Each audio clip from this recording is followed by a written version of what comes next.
Muy buenas a todos y bienvenidos a este nuevo vídeo de mi serie de tutoriales de CryEngine 3. En este tutorial os voy a hablar del menú Environment que podéis encontrar aquí en la Rollbar, en la pestaña de terreno, tenéis aquí Environment. Os recomiendo que este tutorial lo veáis junto con el de Time of Day porque así vais a aprender a manejar muchísimas cosas vamos, prácticamente todo lo referente al ambiente de vuestro escenario, lo relativo a la luz, al cielo, a la niebla, al océano, a todo. Bueno, antes de empezar tengo que deciros una cosilla, que es que eh, todavía no está la documentación de la versión 3.5.3 de CryEngine, así que muchas de las cosas nuevas que hay aquí os las voy a tener que comentar, pues partiendo de lo que yo mismo he podido averiguar y de cómo las utilizo yo, los diferentes parámetros y tal.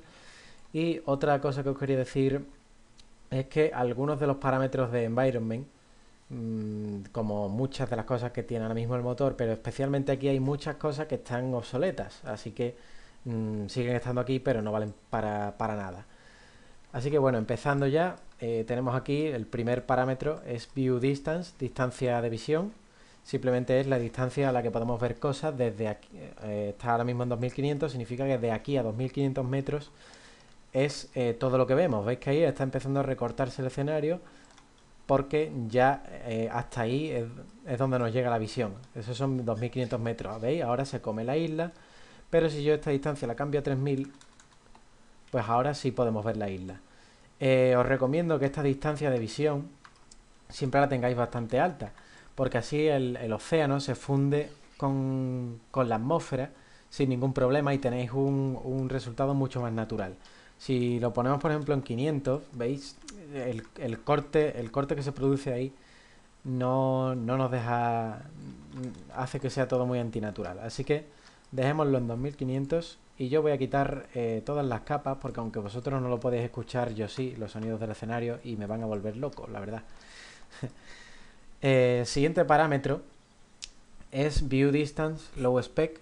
Es lo mismo que antes, pero para los que tengan sus requerimientos gráficos en bajo. Lo que pasa es que esto está obsoleto, así que este y el siguiente están obsoletos.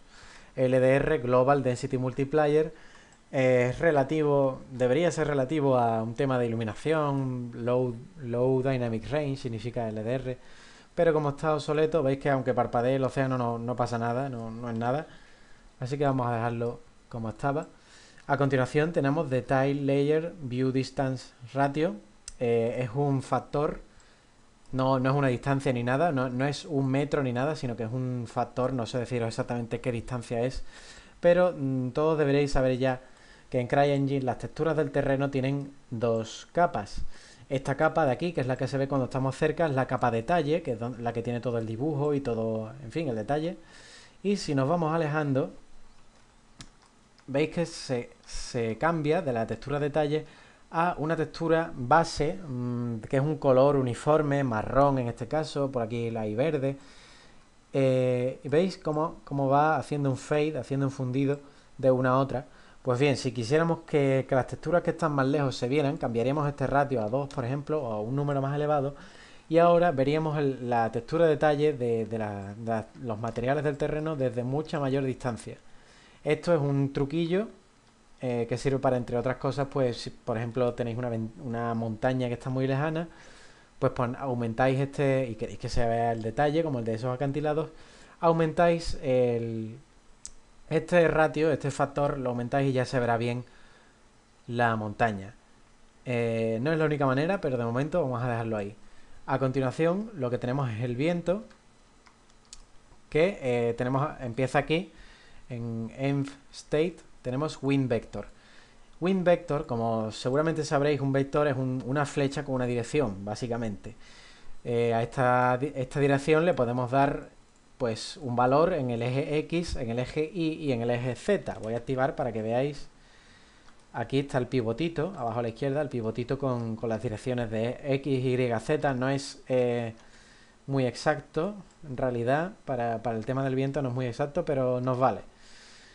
Así que voy a desactivar Bridge Generation, ahora os explico lo que es. Fijaos como el viento, o sea, como la hierbecita de aquí va moviéndose de forma constante en la dirección menos X, es decir, se mueve en menos X con una fuerza de 6, que es la que le acabo de poner yo ahora. Si lo cambio a 6 en positivo, se moverá a X positivo, o sea, en la dirección de X y no menos X, con una fuerza de 6 igualmente. Si ahora queremos que se mueva en otra dirección, queremos cambiar la dirección, pues tendremos que ir tocando el eje Y para que porque el resultado es la suma de las fuerzas de menos 6 y 4. Es decir, si el viento se mueve hacia menos 6, hacia X negativo con fuerza 6 y hacia Y positivo con fuerza 4, pues apuntará hacia allá. Pero si se mueve hacia Y con una fuerza de 20, ahora veis que se mueve hacia el otro lado. Lo que es importante que entendáis de esto es que el número de aquí es la fuerza con la que va hacia el eje. La fuerza acumulativa de ese viento. Es decir, si quiero cambiar la dirección, pues voy a poner un valor así más grande para que lo veáis. Si quiero cambiar la dirección, tengo que ir sumándole fuerza en la dirección en la que quiero, a la que quiero que vaya el viento. ¿Veis cómo cambia el viento? Así es como vamos a dirigir la fuerza. Si queremos que el viento vaya más despacio, pues tendremos que rebajar esos valores para que la suma de la fuerza siga dando la misma dirección, pero distinta fuerza, evidentemente. Así que, bueno, espero que esto os haya quedado claro. No sé si me he explicado muy bien, pero si tenéis alguna duda, ya sabéis, comentario al canto y yo lo respondo. Lo siguiente que hay aquí es todo nuevo, completamente, así que os lo voy a tener que explicar sin ayuda del manual, bajo mi propia experiencia, pero no creo que sea muy difícil. Es Breeze Generation, generación de la brisa. Si tildamos esta casilla y la marcamos, veréis que de repente, de vez en cuando, hay como unos pulsos, como las hierbas hacen como la ola, ¿veis? Lo acaba de hacer. Esas son las brisas. Es como si de repente una masa de aire pasara por aquí, arrastrara la hierba y la masa de aire se fuera. Esto lo hace en la misma dirección en la que va el viento, es decir, ahora mismo iría en la dirección X negativo con una fuerza de, o sea, la dirección a la que va todo el viento, menos 2. La fuerza de la brisa, sin embargo, se controla aquí, que es la violencia con la que se sacuden esa hierba, pues la decidiríamos con Breeze Strength. Como habéis podido ver, la he cambiado por 16 y se ha movido muy bruscamente toda la hierba. Lo siguiente es Breeze Movement Speed. Ya os he dicho que la brisa es como una masa de aire que pasa por aquí, pues esa masa de aire tiene una velocidad. Es decir, va afectando primero a las hierbas que están por esta zona donde está el cursor, luego a estas, y tardará un rato en llegar de una posición a otra. Si aumentamos la velocidad, llegará antes, es decir, la ola se hará más rápida. Por eso conviene tener este valor en Breeze Movement Speed, conviene tenerlo en valores no muy altos para que así se vea claramente que hay una brisa. Breeze Variation, aún no tengo claro a qué varía realmente, es una variación, pero creo que simplemente lo que hace es añadir más menos 1 a esa velocidad del movimiento de la brisa. Ya os digo que no es totalmente claro lo que estoy diciendo, pero creo que es así. Breeze Lifetime y Breeze Count son dos valores muy importantes, porque Breeze Lifetime quiere decir que dentro de estos 15 segundos habrá 8 de estos pulsos de viento. Si yo esto lo reduzco a 2 segundos, pues ahora veréis que hay muchos pulsos en un espacio muy reducido de tiempo. Si estos pulsos ya los aumento a 16, pues ya tenemos constantemente la hierba se está moviendo y así tenemos esto es útil para un escenario a lo mejor con mucho viento o que esté lloviendo y queráis un ambiente muy agresivo. Voy a dejarlo, no, voy a dejarlo así, efectivamente, y voy a pasar a todos estos tres últimos, pues a ver cómo os lo explico. Y siempre teniendo en cuenta que yo no tengo los documentos, el manual, pero os puedo decir que fijaos cómo la brisa forma como una calle de... Creo que esto está demasiado exagerado. Forma como una calle en los pulsos, primero pasan las de aquí, luego las de aquí. Eso es porque se genera como en una especie de cono. El viento se genera en una especie de cono desde un punto imaginaos que se abre el ángulo y por ahí circula lo que es la brisa.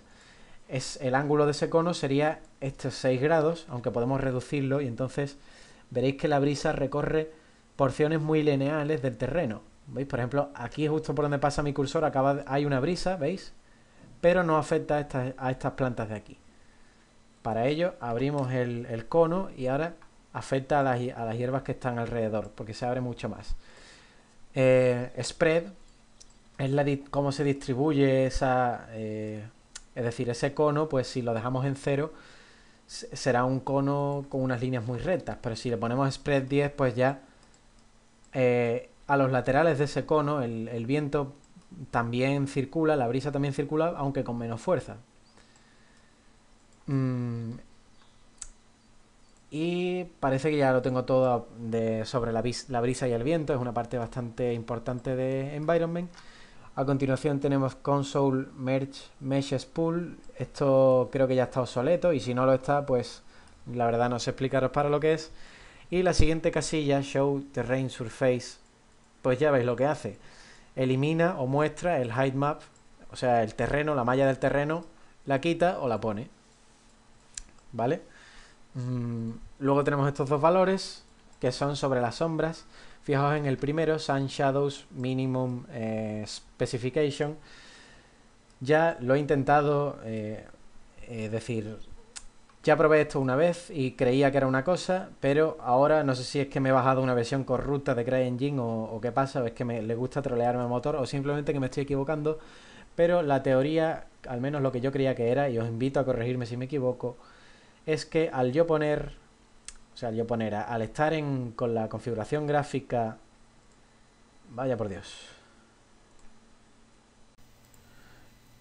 Bueno, lo que os decía, que al estar los gráficos en bajo, el valor aquí en Sun Shadows Minimum, especificación mínima, vamos, este 1 lo que quiere decir es que 1, low, en 1 en adelante, el sol proyecta sombras. Si yo esto lo cambiara a 2, desaparecen las sombras porque ahora en teoría es desde medium en adelante donde se proyectan las sombras del sol. Sin embargo, se ve que o me equivoco o me he bajado una versión corrupta del motor o algo, porque no es así. No reacciona de esta manera, aunque ya os digo que yo la última vez que lo hice sí que reaccionaba así, así que por eso no sé qué deciros. En teoría, Sun Shadows Additional Cascade sería lo mismo, pero ya sabéis que lo de Cascade es que a medida que nos vamos alejando va cambiando las sombras que se proyectan y todo eso. Bueno, el siguiente, Sun Shadows Clip Plane Range, no es un valor al que yo le haya visto una utilidad por sí, pero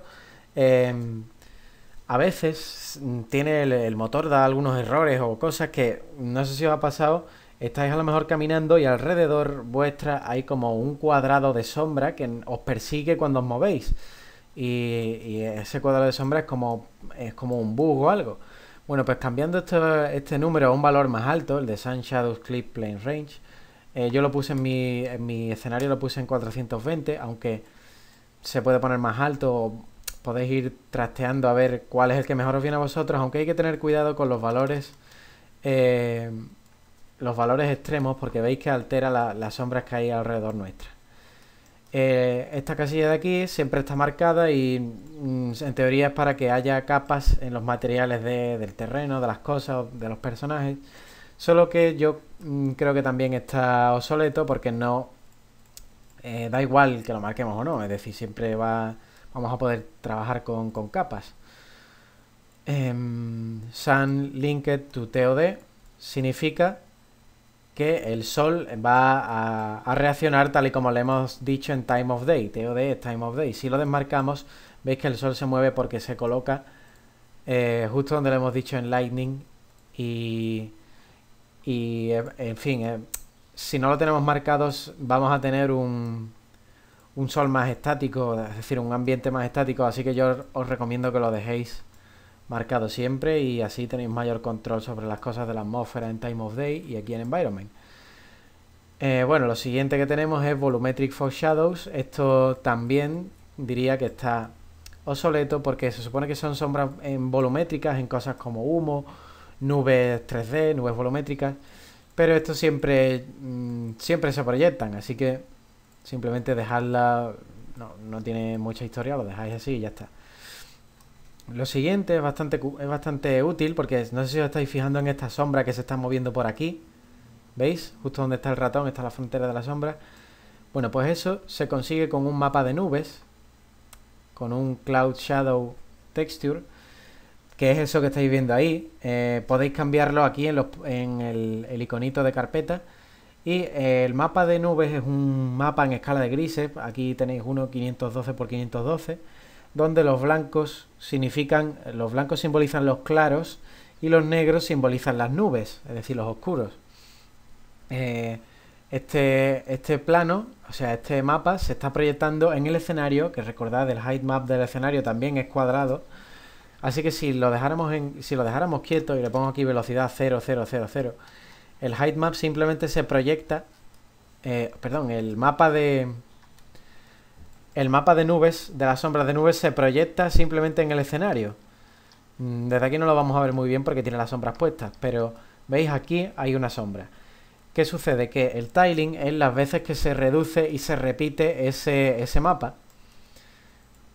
Con lo que estaba puesto en 2, pero si lo pongo en 7 lo vais a ver mucho mejor. ¿Veis? Aquí las sombras se han reducido mucho en tamaño y ahora se repiten muchas veces en todo el escenario. Este mismo mapa se repite muchas veces. El movimiento no conviene ponerlo en valores como 1, 2 o algo, porque fijaos lo rápido que se mueve. Hay que ponerle valores muy pequeñitos. Está puesto en menos 0,005 y así es como se mueve más lentamente. ¿Vale? Cloud Shadow Brightness es el brillo al que está esta imagen. Es decir, esta imagen por defecto pues tendría un brillo 1. Ese sería esta imagen. Sin embargo, yo podemos aclararla poniendo un 2 aquí, con lo cual esto se iría más hacia el blanco puro.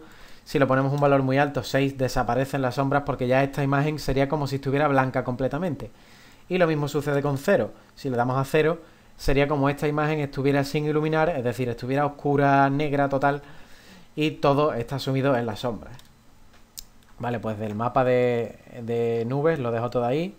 Ya haré un mini tutorial sobre cómo hacer uno. Es muy sencillito, simplemente es una imagen en escala de grises que podéis hacer vosotros en Photoshop o lo que queráis. Y bueno, también que sepáis que podéis invertir ese mapa convirtiendo los negros en blancos y los blancos en negros, con lo cual se le da la vuelta a lo que antes era claro, ahora es nube y viceversa.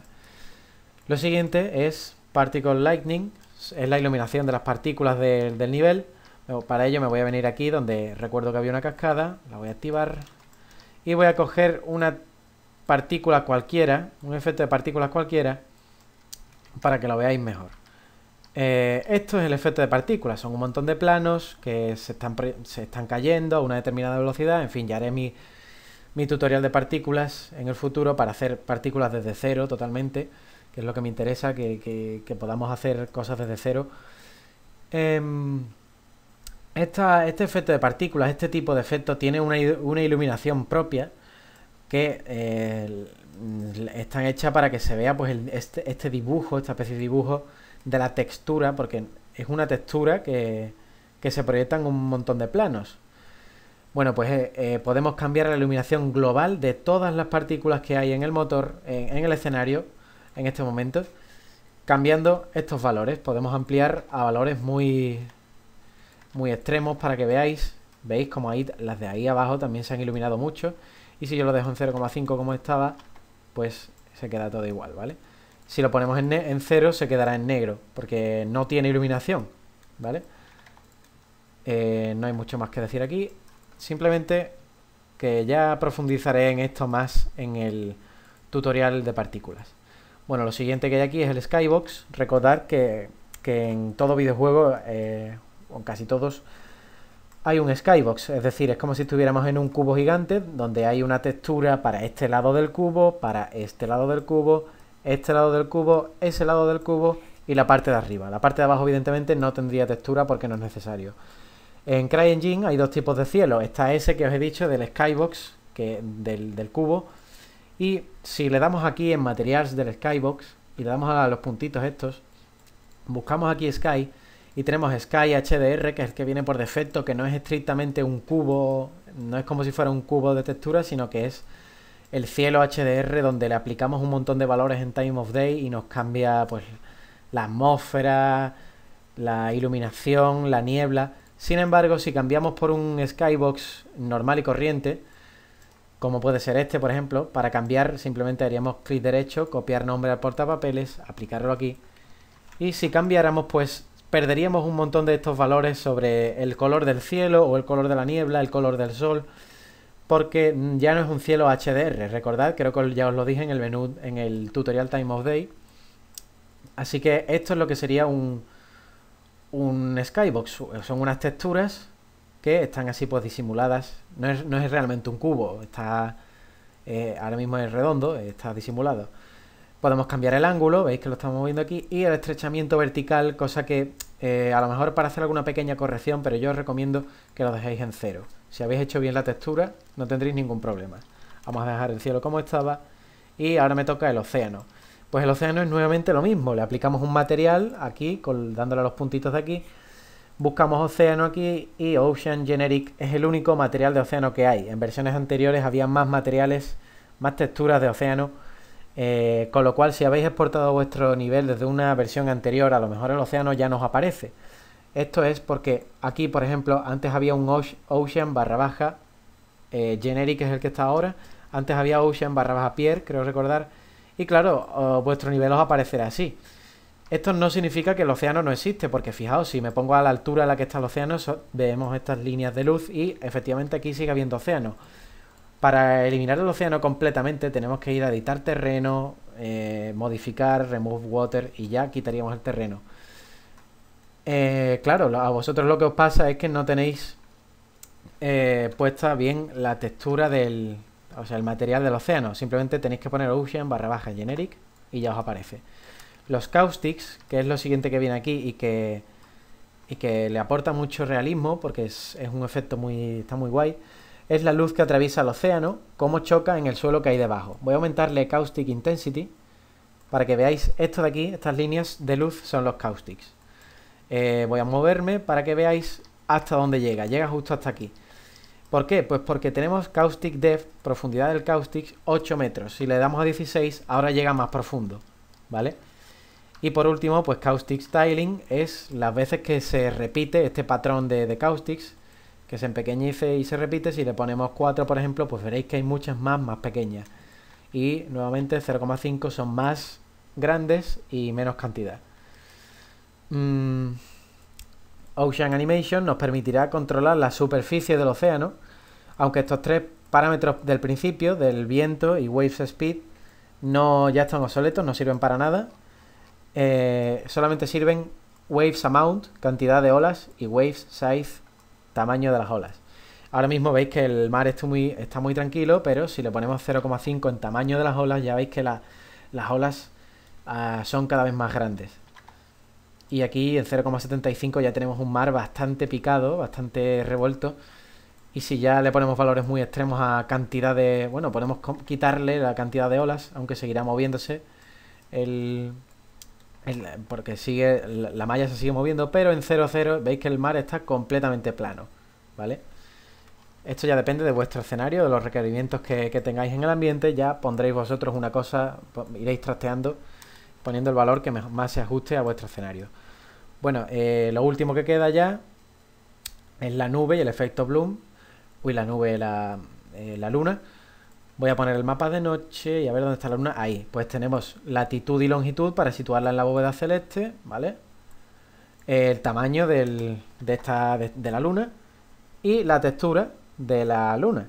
Podéis cambiarla por la que queráis, incluso por varias lunas o lo que queráis.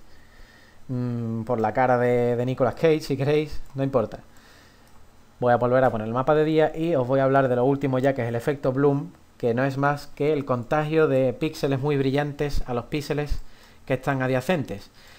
Ahora mismo no lo notáis mucho porque no hay nada que esté muy iluminado, pero si hubiera aquí algo muy brillante, pues esa cosa brillante emitiría un halo de luz alrededor y contagiaría a los píxeles que están adyacentes. Si aumentamos el bloom, pues haremos que ese efecto se potencie, ¿vale? ¿Veis? Si pongo aquí un valor, uy, perdón, si pongo aquí un valor más alto, veis como todo está como más brillante, porque incluso aunque no brille de por sí, pero hemos aumentado tanto el valor del bloom que todos los píxeles se contagian unos a otros. Mirad, a lo mejor los caustics son un buen ejemplo de cómo se contagia, no sé si lo estáis notando, como las caustics tienen un halo de luz blanca alrededor. Y bueno, eso es todo porque Dynamic Texture Source no sé tocarlo ni para qué sirve y con un poco de suerte estará obsoleto. Eso es todo por mi parte, sé que no es mi mejor tutorial, pero bueno, al menos me quedo con que os he explicado más o menos bien todo el resto de cosas útiles como distancia de visión, de la capa de detalle de las texturas, todo lo que es el viento, las nubes y todo eso, os lo he explicado yo creo que no muy mal. Y bueno, si tenéis alguna duda todavía me podéis dejar un comentario o un enlace a vuestro propio tutorial o decirme lo que queráis. Así que nada, si os ha gustado, pues podéis puntuarme el vídeo, por favor, y suscribiros a mi canal. Un saludo y hasta el próximo tutorial.